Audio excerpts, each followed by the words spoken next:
What's up, YouTube? Your boy back once again with another sport topic, and today we're going to talk some football. Houston Roughnecks football. We're going to talk about the best team in the XFL, in my personal opinion, because I think the Houston Roughnecks are the best team in the XFL. One, they have the best player, PJ Walker, and they have the second best player in the XFL, in Cam Phillips. And that quarterback-receiver combination is deadly. I mean, PJ Walker, coming into today, had more touchdowns than I believe six, if not, it might have been five, if not six teams in the XFL, and it's only 8 teams. He had more touchdowns than those teams total by himself coming into today, and then got another 3 today. Another 3 touchdowns, plus he had 1 rushing. He threw for over 300 yards, 306 yards, 3 touchdowns, no picks. Had a rushing touchdown, and then had that amazing, not amazing, but that very nice 20-yard scamper, 28-yard scamper he had from goal line. That they tried to call him. They tried to say that he fumbled the ball because even though he gave himself up, but the touchdown was clean too. It was a bad snap. He picks the ball up and runs around and scores a touchdown. And just the connection that him and Cam Phillips has is, I think, like I said, it reminds me similar. I mean, if some of y'all Texas fans on here, it's a combination like Deshaun and Hopkins. That they on that same level of rapport with each other, and to only be around each other for a couple of months, not even a couple of months, maybe a couple of weeks, because the XFL just started training camp. I think maybe in November, December, February. I mean January somewhere, and then the season starts right now in February. For them not to be around each other that long, for them to be clicking the way they're clicking on all cylinders. I mean, the XFL needs to lock these guys up. If we want to talk strictly XFL football, they need to find a way, because if I'm not mistaken, everybody's contract is a 1-year contract. They need to find a way to lock these guys up long term if they want this league to survive. Because for this league to survive, you need stars. Those are guys you can market. We can market PJ Walker. You can market Cam Phillips. Those are the guys that you need to market to continue your league to grow. And while I'm watching this, if the guy that is watching this, I'm pretty sure execs are watching this, and from NFL franchises, like, we could do something with Cam Phillips. We could do something with PJ Walker. These guys are going to generate interest for the NFL. So the XFL, to continue their league to grow. These are they bright stars. Not to mention also throw in Cardell Jones, because he's doing his thing too in DC. And it's out of, in my opinion, I think the Defenders, the DC Defenders, and the Houston Roughnecks as the best team in the XFL. I think it's the Houston Roughnecks. My only problem with the Houston Roughnecks is for the past 2 games, their defense has been a problem.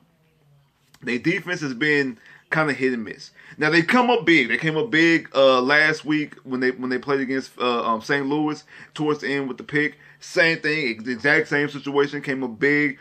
They came up big on the goal line the drive before. Then came up big again at the end with the pick. So they've come up big in big situations, but they allowed Tampa Bay to move the ball up and down the field as well. I mean, once the Roughnecks took the lead, they allowed Tampa Bay to come back in it. Roughnecks was up 15-10.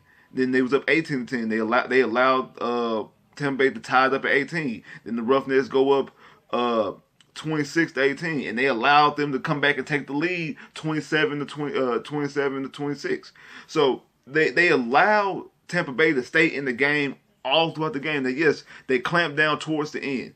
And I give you credit for that. They clamped down towards the end last week against St. Louis. I give you credit for that. But Jordan Tamamu, I know I'm probably butchering his name, from Philadelphia. He was lighting them up outside of his turnovers. He was lighting up this defense. And I actually like Jordan because he was on the Texans practice squad. Well, no, he's on the Texans roster coming into the season during the preseason. A guy from out of Ole Miss. So I know that he could throw the football around the yard as well. They need to clamp up on their defense if they want to win. If they want to win a championship. But I think they're in the driver's seat. I believe they're the best team in the XFL, mostly because of PJ Walker and Cam Phillips and that connection.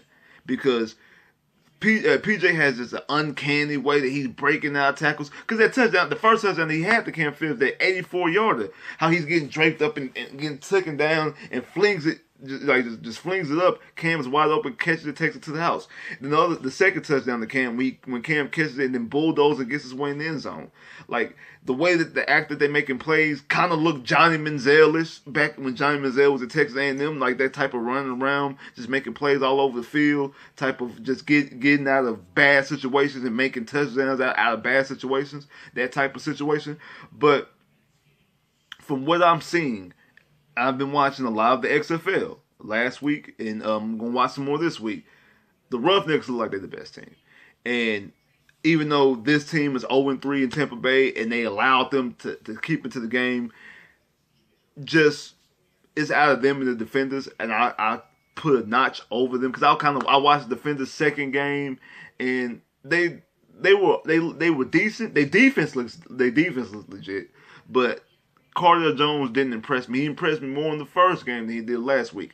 PJ Walker's impressed me all week. Even though he didn't throw for over 200 yards last week, he still was putting the ball up in there. He's still putting the ball in the end zone.